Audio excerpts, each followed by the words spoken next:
Hey everyone, welcome back to the channel. Today I'll show you how to download the PayPal app to easily manage your money anytime, anywhere. So let's get started. First, open the Google Play Store on your smartphone. In the bottom right corner, you can see the search icon. Tap on it. Here, you can see the search bar at the top.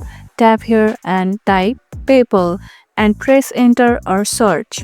Look for the official PayPal app which has a blue background with a white P logo. Once you have found the app, tap the install button. The app will start downloading and it will install automatically on your device. After the app has finished installing, tap open to launch it. From here you can log in with your existing PayPal account or sign up for a new one if you are a first-time user. And that's it, you now have a PayPal app downloaded and ready to use. If you found this tutorial helpful, don't forget to like this video, subscribe for more quick tips and let me know in the comments if you'd like help with anything else. Thanks for watching, see you next time.